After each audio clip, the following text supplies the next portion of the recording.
시편 48편 이 말씀 가운데 보면 하나님이 이스라엘의 놀라운 변화와 역사와 축복을 주시는 사실들을 우리는 발견할 수 있게 되어집니다. 하나님은 하나님의 백성들에게 늘 인도자가 되시고 또한 그들이 어려움을 당할 때마다 하나님은 놀라운 은혜를 주셔서 놀랍게 역사를 해주시게 되어지는 것을 발견할 수 있게 되어집니다. 하나님의 도성 시온을 노래하고 있습니다. 하나님을 찬양하는 것은 굉장히 중요하죠. 그 찬양을 통하여 하나님은 기쁨을 얻고 우리들에게 놀라운 사랑을 주시게 되어지는 것을 볼 수가 있게 되어집니다. 찬양은 곡조에 있는 기도라고 합니다. 우리가 찬양을 하게 될 때에 곡조를 넣어서 하나님을 찬양하는 것이고 주님의 거룩하심을 나타내는 그러한 삶을 살아가게 되어지는 것이다 라고 하는 것입니다. 하나님이 은혜를 주시지 아니하면 누구도 찬양할 수가 없습니다. 하나님이 우리를 인도해 주지 아니하시면 우리는 찬양할 수 있는 환경과 삶을 살아갈 수 없습니다. 하나님이 우리에게 은혜를 주셔야 되고 하나님이 우리를 지켜주셔야 되고 하나님이 우리에게 놀라운 복을 주셔야 된다라고 하는 사실입니다. 그렇기 때문에 하나님의 임재하심, 하나님이 함께 하심을 늘 깨달으면서 살아가는 것, 이것이 얼마나 귀중한 일인가 라고 하는 것을 우리는 늘 잊지 말아야 되는 것입니다. 오늘 성경 말씀에 보면 이렇게 이야기를 합니다. 여호와는 위대하시니 우리 하나님의 성 거룩한 산에서 지극히 찬양을 받으시리로다. 터가 높고 아름다운 온세가 줄감이요 큰 왕의 성 곧 북방에 있는 시온산이 그러하도다. 하나님이 여러 궁중에서 자기를 요새로 알리셨도다 라고 말씀을 해주고 있습니다. 하나님은 시온에 임하십니다. 시온에 임하셔서 그 시온에서 하나님의 거룩한 백성들에게 복을 주시고 은혜를 주십니다. 또 하나님의 거룩한 백성들에게 하나님의 임재하심을 보여주시는 그러한 일들을 하시게 되어지는 것을 볼 수가 있습니다. 하나님의 성은 어디입니까? 예루살렘을 가리키고 있는 것이죠. 그 다음에 거룩한 산은 시온을 가리키는 것입니다. 아무리 아름다운 예루살렘이라고 할지라도 그렇게 아름다웠을까요? 또 예루살렘이나 시온산은 우리가 보기에는 별 볼 일 없는 그러한 환경의 장소였을 것입니다. 오늘 고대 사회 속에서 예루살렘의 모습, 또 오늘 현재 바라보는 예루살렘의 모습, 여러 가지 환경의 차이가 있겠죠. 또한 모습도 바뀌었을 것입니다. 그 시대에 예루살렘이 얼마나 아름다웠겠습니까? 그렇게 아름답지 않았을 것입니다. 쉽게 말한다면 이스라엘의 그 황무지와 같은 벌판에 세워진 도시 예루살렘이죠. 근데 예루살렘이 아름다우면 뭘 그렇게 아름답고 귀하면 얼마나 귀했겠습니까? 사실은 우리가 볼 때에 세상 사람들의 눈으로 볼 때 그곳은 귀한 것도 아니고요. 아름다운 도시도 아니었을 것입니다. 그리고 예루살렘보다 더 아름답고 더 귀한 도시들이 많이 있었다라고 하는 사실이죠.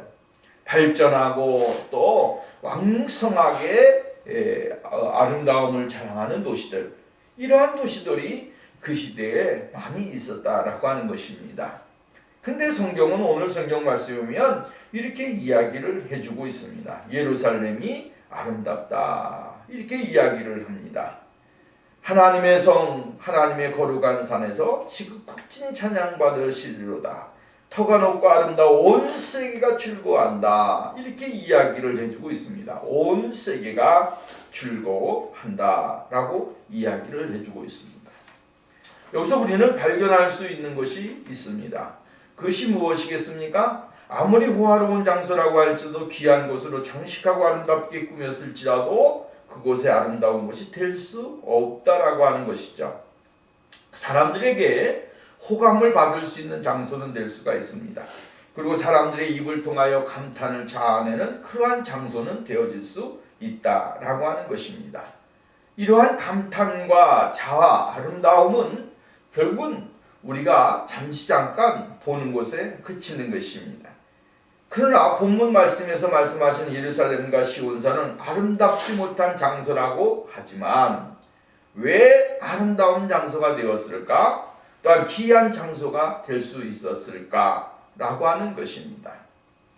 그곳에 하나님이 함께 계시기 때문이었고 하나님이 그곳에 임재하셨기 때문입니다. 하나님이 그곳에서 영광을 받으시고 하나님이 그곳에서 우리에게 은혜를 주시고 이스라엘에게 은혜를 주시고 그곳에서 하나님의 거룩한 백성들에게 말씀해 주시기 때문에 그 장소가 아름다운 장소였고 귀한 장소다라고 이야기를 해주고 있는 것입니다. 하나님의 임재가 있는 장소, 하나님의 임재가 임하는 장소, 여기가 귀한 것입니다. 세상에 호화롭게 한 장소들이 얼마나 많이 있습니까? 아름답게 꾸며놓은 장소들이 교회보다도 더 많이 있습니다. 세상에 얼마나 호화 궁궐 같은 집들이 많이 있습니까? 그러나 그러한 장소가 좋은 장소가 아니라고 하는 사실이에요. 초라하고 보잘것없지만 그것이 하나님의 임재가 있는 장소라고 한다면 그것은 귀한 장소요 아름다운 장소다라고 하는 것입니다. 신약 성경에 보면 마가의 다락방이 나옵니다. 마가의 다락방이 보잘것없는 장소예요. 협소했어요. 그곳에서 두려움에 떨고 있었고 그곳에서 사람들은 기도를 했습니다. 근데 중요한 것은 마가의 다락방이 소중했던 것은 무엇입니까? 그곳에 하나님의 임재가 임했던 장소였고 하나님의 성령이 그곳에 임하였기 때문에 귀한 장소입니다. 오늘 우리가 정말로 외형적으로는 아름답습니다. 너무나 아름답고 귀하고 사람들이 볼 때에 참 멋있다, 아름답다, 귀하다 이러한 이야기를 많이 해요. 그러나 그곳에 정작 하나님의 은혜가 임하느냐라고 하는 사실이에요. 미국의 환락의 도시라고 이야기를 하죠. 라스베가스를 가보면 그곳에는 엄청난 불빛으로 호화찬란합니다. 미국의 도시들이 다 그렇잖아요. 밤이 되면 야광으로 말미암아 얼마나 아름답습니까? 그런데 라스베가스는 더 아주 아름다움으로 치장하게 되어지는 것을 볼 수가 있죠. 별빛으로 반짝반짝하죠. 그 넓은 사막 가운데서 환하게 비쳐 나오는 빛. 그 빛으로 말미암아 많은 사람들에게 호감을 사고 많은 사람들이 그곳에 찾아가게 되어집니다. 그런데 그곳에서 사람들이 하는 것이 무엇입니까? 쉽게 말한다면 도박을 하게 되고 또 나아가서는 더 많은 사람들이 타락의 길로 가는 일들이 많이 있어집니다. 그렇지 않은 사람들도 있지만 그러한 장소이기 때문에 그곳에 가는 사람들은 거짓다가 그러한 세상의 것을 누리기 위해서 가는 사람들이 많이 있습니다. 이 화려하다고 해서 좋은 것은 아닙니다. 중요한 것은 무엇입니까? 하나님이 그곳에서 그들과 함께 계시는가? 하나님이 그들과 함께 임하셔서 그들에게 은혜를 주시고 그들에게 복을 주시고 그들에게 사랑을 주시는 장소인가? 라고 하는 것이 참 먼저 해결돼야 되는 것이죠. 성경은 이렇게 이야기합니다. 내가 바라는 한 가지 그것을 구하리니 내가 내 평생에 여호와의 집에 살면서 여호와의 아름다움을 바라보며 그 성전에서 사모하는 것이라. 시편 27편 4절에 보면 이렇게 이야기합니다. 자기 평생에 다윗은 여호와의 집에 살면서 여호와의 아름다움을 바라보면서 그 성전에서 사모하는 것이다.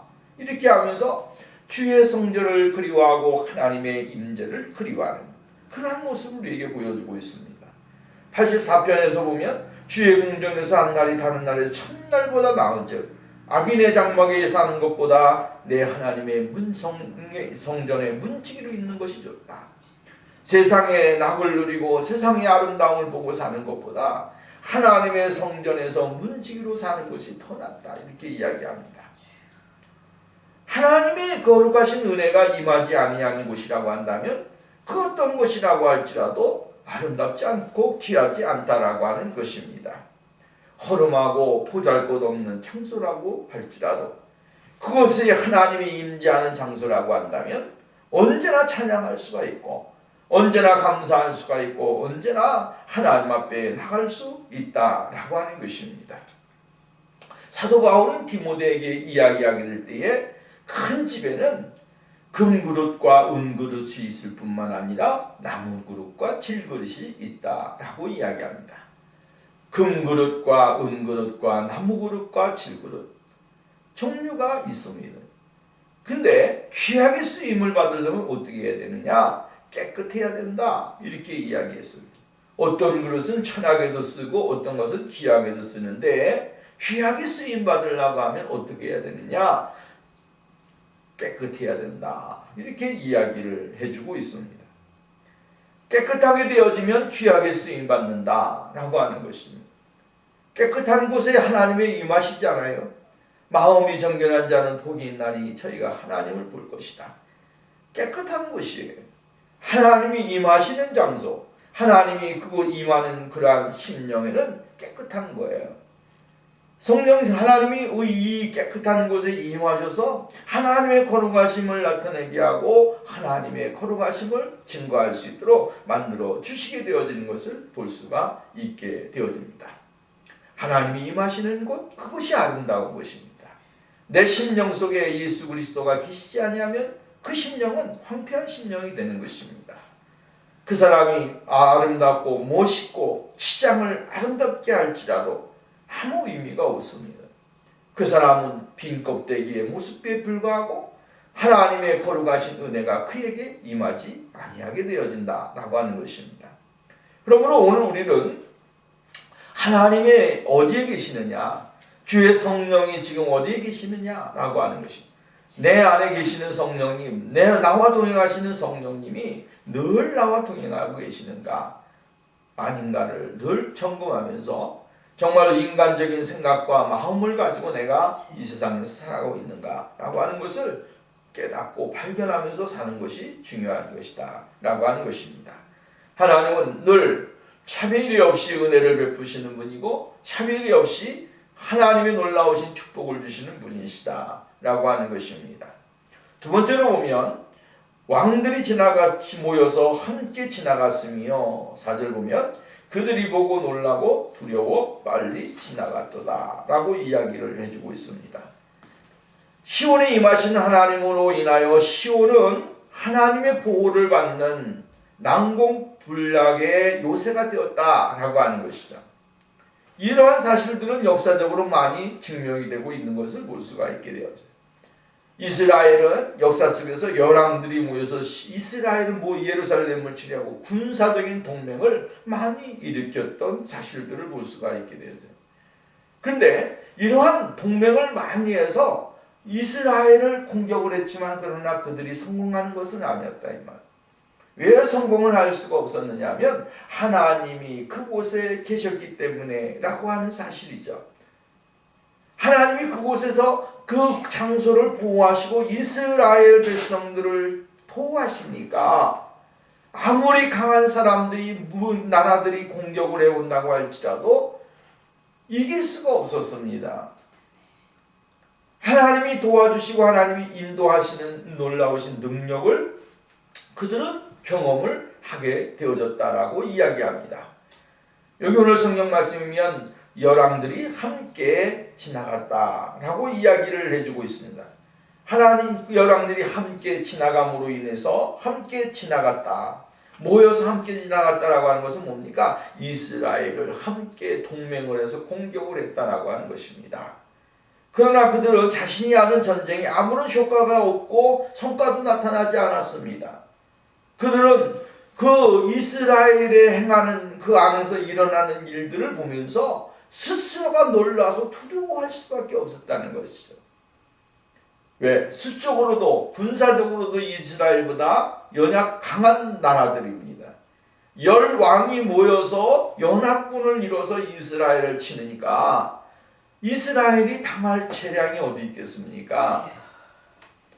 사람들이 볼 때는 모든 사람들이 다 볼 때는 이스라엘은 망했다라고 했는데 정작 쉽게 말하는 전쟁의 결과의 뚜껑을 열고 보니까 이스라엘이 패망이 아니고 이스라엘이 승리하게 되어지고 예루살렘이 망하는 것이 아니라 예루살렘이 승리의 축하로 축복을 터뜨리면서 기뻐하는 장소가 되어지더라.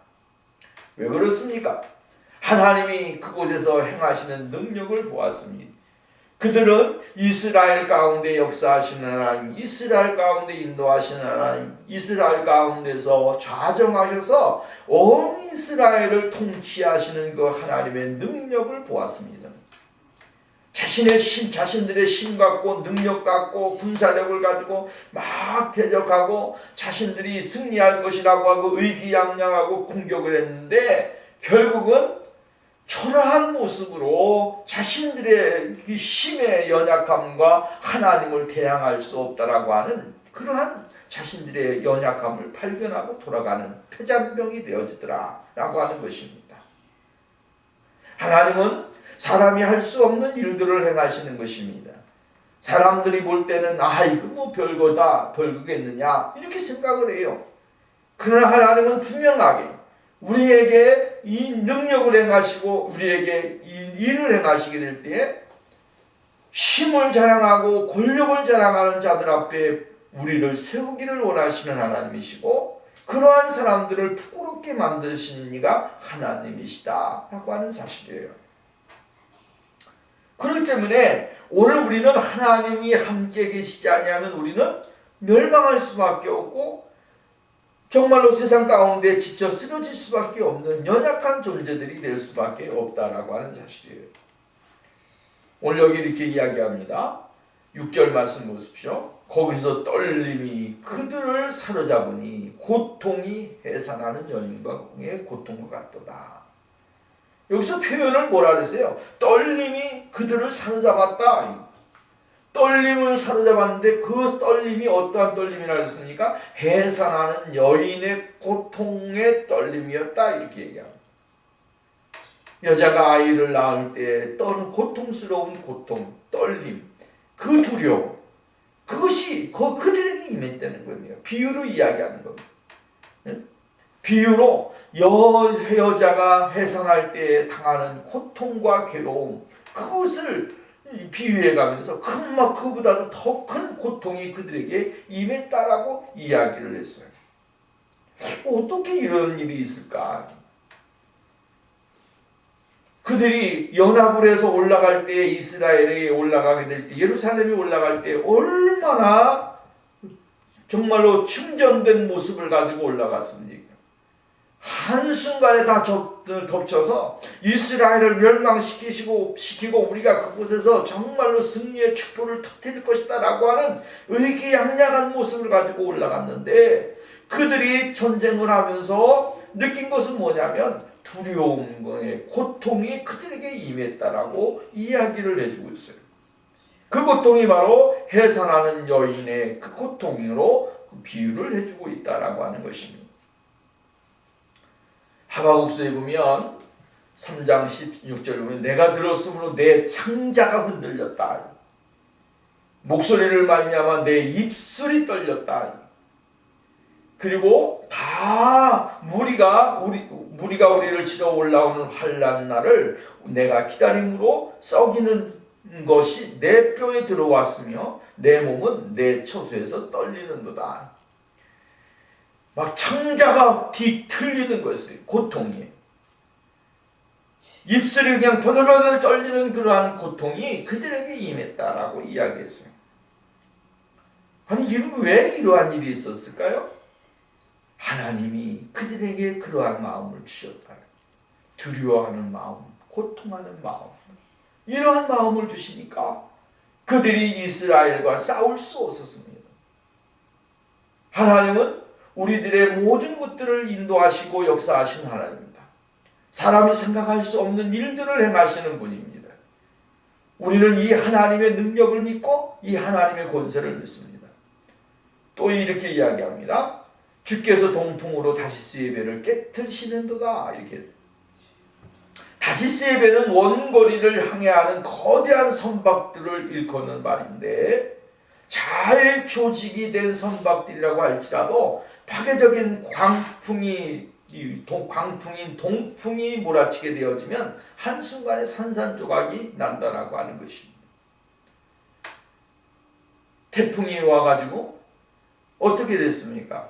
일본에 태풍이 오니까 그냥 지나가던 큰 트레일러라고 할지라도 자빠져갖고 쓰러지게 되고 경차들이 그냥 날아가게 되어지고 하나님이 한순간에 몰아닥치는 그 일들을 누가 감당할 수가 있겠습니까? 다시스의 베라카 그 큰 배라고 할지라도 한순간에 산산조각이 난다라고 하는 거예요. 하나님이 행하시는 일들은 그러한 일이다라고 이야기를 해주고 있어요. 인간이 아무리 능력이 많고 힘이 많고 막 지혜를 짜내고 뭐 한다고 할지라도 아무것도 아니라고 하는 거예요. 우리는 이 하나님이 자연과 모든 것을 동원하셔서 역사하시게 될 때에 사람들이 어찌할 수가 없다라고 하는 말씀입니다. 그래서 하나님을 대적하는 사람들은 망하는 것입니다. 하나님을 대적하는 사람들은 망하고 하나님을 대적하는 사람들은 정말로 이 세상 가운데 승리할 수가 없습니다. 그러므로 오늘 우리는 하나님을 두려워해야 됩니다. 하나님을 섬겨야 됩니다. 하나님을 나의 아버지로 믿고 예수 그리스도를 나의 생명으로 구주로 믿고 그 왕 예수 그리스도로 말미암아 하나님 보좌 앞에 날마다 나가는 그러한 축복의 생활이 우리에게 있어져야 된다라고 하는 거예요. 8절로 가봅시다. 시온에 거주하는 사람들은 확신을 말씀을 하고 있는데 우리가 들은 대로 만군의 여호와에서 우리 하나님의 성에서 보았나니 하나님이 이를 영원히 견고하게 하시리로다. 열왕들이 엄청난 두려움과 하나님의 백성들의 평안함을 대조하면서 보여주고 있는 거예요. 열왕들은 두려움에 떨고 고통스러워하고 괴로워하고 있지만 그 안에 있는 하나님의 거룩한 백성들의 모습은 어떠한 모습인가? 그 거룩한 백성들의 모습은 너무나 평안한 모습이에요. 그 안에서의 기쁨과 감사와 영광이 가득한 모습이에요. 그래서 하나님이 행하시는 일들을 보면서 이스라엘 백성들은 마음의 평안을 얻었고 이스라엘 백성들은 하나님 앞에 감사의 찬양을 드리지 아니할 수 없는 그러한 사람들이 되어졌다라고 이야기를 해주고 있어요. 오늘 우리는 이러한 하나님의 놀라우신 일들을 발견해야 된다라고 하는 것입니다. 세상은 혼란스럽고 여러 가지 복잡하지만 그러나 예수 그리스도로 모시고 사는 사람은 그 안에서의 평강과 은혜와 축복을 누리는 사람이 되는 것입니다. 이스라엘 백성들의 모든 사람들은 하나님의 보호를 받는 거룩한 백성들이 되지 않았습니까? 그러니까 그 안에서의 평안함을 누릴 수 있는 거예요. 우리가 성경에 보면 사도행전 26장 말씀에 가서 보면 이 바울이 로마로 끌려가는 배를 타고 이제 가게 되지 않아요? 끌려가게 되어지는데 그 안에 이제 유로굴라라고 하는 큰 광풍을 만나게 됐는데 거기 보면 우리는 발견할 수 있는 게 뭐냐면 그 안에 있는 사람들 가운데 두 종류가 나옵니다. 하나는 불안하여 떨는 사람이 있고 하나는 편안한 사람이 있어요. 이것을 세상으로 표현해 보자고요. 세상이 요동을 쳐요. 요동을 치니까 그 안에 있는 사람들이 세상 사람들이 얼마나 난리법석을 떨어뜨리냐 이 말이에요. 죽었다. 이제는 우리의 생명이 끝났다. 이제 우리가 살 길이 없다. 라고 하면서 자기의 삶을 완전히 포기하는 거죠. 이런 사람들은 하나님의 구속의 은혜를 누리지 못하는 사람들이다라고 하는 거예요. 하나님의 거룩하신 은혜를 발견하지 못하는 사람들이고 하나님의 영광 속에 거하지 못하는 사람들이 되는 거예요. 근데 그 안에서도 세상은 혼란스럽고 어렵지만 그러나 그 안에서라도 마음의 평안을 누리고 하나님의 구속의 은혜에 감사하면서 기쁨으로 하나님을 바라보는 믿음의 사람들은 어떠한 사람들이냐면 정말로 그 하나님의 놀라우신 은혜가 너무나 귀하기 때문에 그 안에서라도 하나님의 놀라우신 사랑을 발견하게 되고 깨닫게 되어지니까 감사의 찬양이 나오는 거예요. 오늘 우리가 이 세상에 보면 수많은 일들이 있잖아요. 세상은 오늘 그리스도인들을 흔들려고 하고 교회를 흔들려고 하고 하나님의 영광을 흔들어서 정말로 자신들이 그 자리에 올라가기를 원하고 있어요. 그러나 하나님이 흔들리시는 분이십니까? 하나님은 흔들리시지 아니하고 요동하지 아니하시는 분이에요. 근데 예수 믿는 사람들이 그 안에서 흔들리게 되어지면 어떻게 됩니까? 난리가 나는 것입니다. 우리는 세상은 환난을 가져다주고 고통을 가져다주고 여러 가지 많은 일들을 가져다주시지만 그러나 흔들리지 않냐고 하나님의 위대하심을 발견하면서 우리가 생활을 해야 됩니다. 하나님은 다시스의 표를 파괴시키시고 산산조각 내시는 분이에요. 아무리 인간의 지혜를 짜내고 인간의 능력을 과시하려고 해도 하나님 앞에서 살아남을 수 있는 사람은 없다라고 하는 사실입니다. 하나님을 섬기는 사람은 넘어짐이 없습니다. 포기함이 없습니다. 좌절하지 않습니다. 일어납니다. 승리합니다. 더 나아가서 하나님 앞에 영광 돌리면서 나가는 사람이 되어진다 라고 하는 것입니다. 9절 10절 보면 하나님이 우리가 주의 전 가운데서 주의 인자하심을 생각하였나이다. 하나님이여 주의 이름과 같이 찬송도 땅끝까지 미쳤으며 주의 오른손은 정의가 충만하도다. 주의 심판으로 말미암아 시온산은 기뻐하고 유다의 딸들은 즐거워할지어다. 찬송의 중심인 주의 이름입니다. 하나님의 인자하심과 충만한 정의, 여기에 찬송의 중심이 있습니다. 하나님의 정의는 온 땅끝까지 미친다. 한 곳에만 미치는 것이 아니라 온 세상 가운데에 영향을 미치시는 그 하나님의 정의. 이 세상에 하나님의 정의에서 벗어나는 사람이 어디 있습니까? 하나님의 정의에서 벗어나서 자신만의 모든 것을 누리는 사람이 어디 있습니까? 없습니다. 하나님의 통치하심과 인도하심을 받아야만이 이 세상에서 살아갈 수가 있고 이 세상에 존재할 수 있다라고 하는 것이죠. 하나님의 정의는 두 가지로 나타납니다. 하나는 하나님의 인자하심입니다. 주의 인자하심을 생각하였나이다. 인자하심이라고 하는 것이 무엇이냐면 하나님의 백성에 대한 언약적인 신실함, 또한 변치 않는 사랑, 이것을 말하는 것입니다. 하나님의 말씀에 근거해서 하나님이 행하시는 일들을 우리는 믿는 것입니다. 언약적인 신실함, 말씀하신 것에 대한 하나님은 그 말씀에 대한 신실함이 끝이 없으신 분입니다. 하나님이 말씀하신 것은 반드시 이루신다 이 말이에요. 하나님이 이랬다 저랬다 하시는 분이 아니시죠? 하나님은 말씀하신 것을 분명히 이루시고 말씀하신 대로 모든 일들을 성취해 가시는 분이시다 라고 하는 거예요. 그러니까 하나님의 말씀의 그 인자하심을 우리가 바라보게 될 때에 그 하나님의 인자하심은 영원한 것입니다. 왜? 하나님은 말씀하신 것은 영원부터 영원까지 동일하기 때문에 그렇습니다. 두 번째로는 성경에 보면 하나님의 심판을 이야기해 주고 있어요. 하나님의 판단입니다.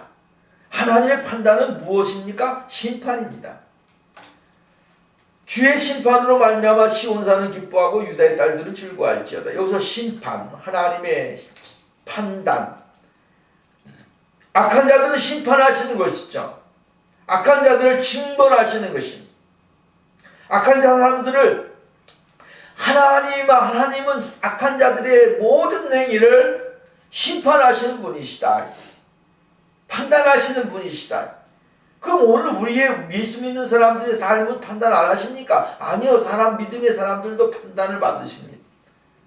그러나 이 다른 것이 있는데 그것이 뭡니까? 예수 믿는 사람의 삶의 모습은 아무리 더럽다고 할지라도 세상 가운데 정말로 우리가 냄새나는 삶을 살았을지라도 예수 그리스도 앞에 나와서 자신의 죄를 회개하고 예수 그리스도의 보혈의 공로를 의지하고 정말로 자신의 모든 죄악을 토설하게 되어지게 될 때에 하나님은 그 사람의 죄를 정말 씻어주신다는 거예요. 그러니까 그 사람이 죄를 지었다고 할지라도 뭐요? 주님은 그 사람의 죄를 기억하지를 않으셔요. 하나님의 비디오를, 우리의 인생의 비디오를 보게 될 때 더러운 냄새 나는 게 얼마나 많겠어요. 근데 하나님은 그 더러운 냄새 나는 것을 기억하지 않으셔요. 왜? 내가 내 죄로, 내가 십자가에서 흘린 피로 너의 죄를 다 덮었느니라. 다 덮어주셨어요. 그러니까 예수 믿는 사람들은 우리의 죄가 흉악하지만 그러나 눈과 같이 휘어지는 거예요. 정결한 사람이 되어지는 거예요. 하나님의 판단, 하나님의 심판에서 우리는 자유로운 사람이 되어지는 거예요. 무엇을 가지고? 예수 그리스도의 어린 양의 보혈의 피로 말미암아. 그러나 하나님을 믿지 아니하는 사람들은 어떻게 됩니까? 그 심판의 초점이 바로 그들이 예수를 믿지 않았다는 것이고 그들의 삶을 그대로 살았다고 하는 거예요.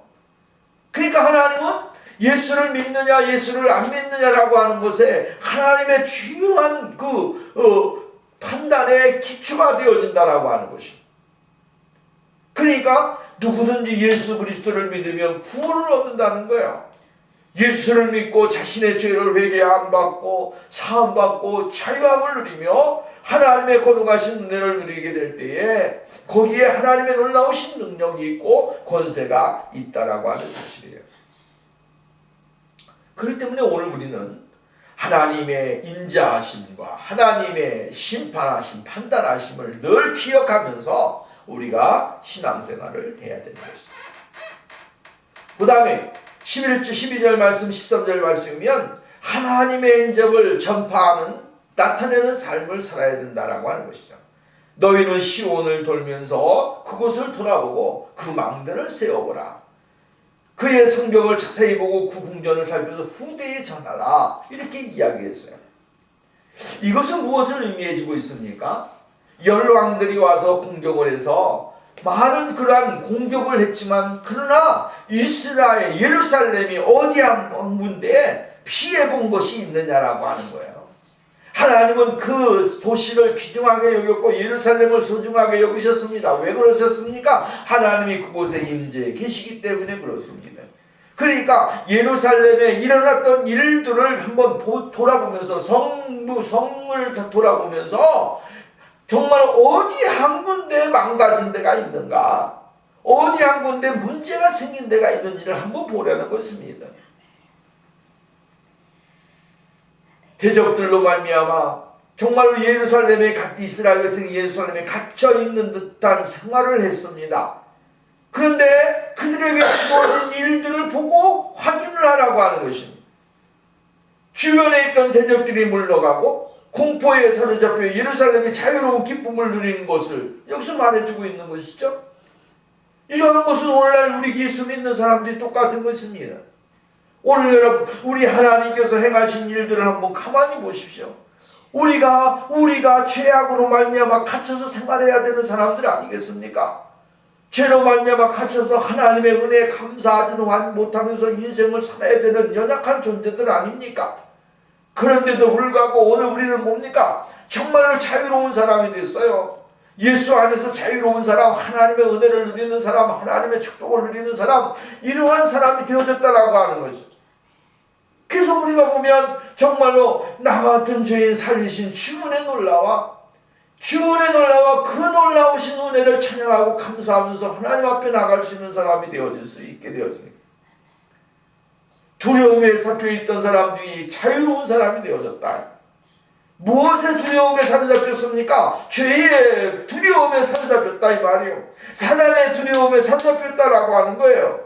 이러한 두려움에 사로잡혀 있던 사람들이 어떻게 됐습니까? 자유로운 사람이 되었다는 거죠. 자유로운 사람. 이제는 내 마음속에 기쁨 속에서 자유로운 찬양이 나오고 감사가 나오고 기쁨이 나오고 하나님 앞에 영광을 돌릴 수 있는 그런 일들이 나타나게 됐다는 거예요.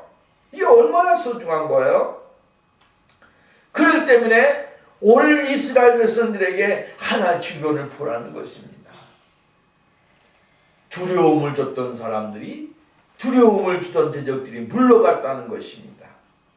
무엇으로 인하여? 하나님의 능력과 하나님의 권세, 이 하나님의 놀라우신 그 능력으로 말미암아 이러한 일들이 가능해졌다는 거야. 오늘 우리에게 두려움을 가져다주는 모든 것들이 있습니다. 그것이 누구로 인하여 물러가야 됩니까? 예수 그리스도의 이름으로 말미암아 물러가게 되고 하나님의 거룩하신 성호를 선포하고 증거하는 그러한 일들이 오늘 우리들에게 있어야 되는 것입니다.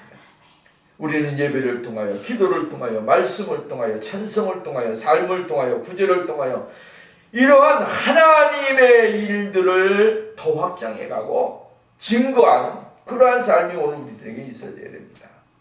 그 다음에 마지막으로 보면 14절, 하나님은 영원히 우리와 하나님이시니 그가 우리를 죽을 때까지 인도하시리라.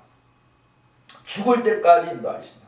여기 보면 세번역 성경에 보면 이렇게 이야기합니다. 이렇게 이루어 주신 하나님은 영원토록 우리 하나님이시며 앞으로도 언제까지나 영원히 우리를 인도하시는 하나님이십니다. 영원히 우리 하나님이십니다. 이 하나님이 우리 하나님이시다라고 하는 거예요. 믿음은 확신이죠. 확신이 없으면 믿음은 깨어지는 것입니다. 하나님은 언제와 우리와 함께 계신다라고 하는 믿음. 죽을 때까지 나를 버리지 아니하시고 나를 인도하시고 나를 지도해 가시는 분은 바로 하나님이시다라고 하는 믿음. 이 믿음을 가져야 됩니다. 믿음은 우리가 하나님을 버리지 아니할 때에 계속 이루어지게 됩니다. 연결되어집니다. 죽을 때까지. 죽고 나서도 뭐예요? 하나님 우리를 인도하시는 분이에요. 영원토록 우리를 인도해 주시는 분은 하나님이십니다. 그러므로 세상이 어떠한 환경이 주어진다고 할지라도 그 환경 가운데 우리 자신을 내어놓는 사람이 되어서는 안 됩니다.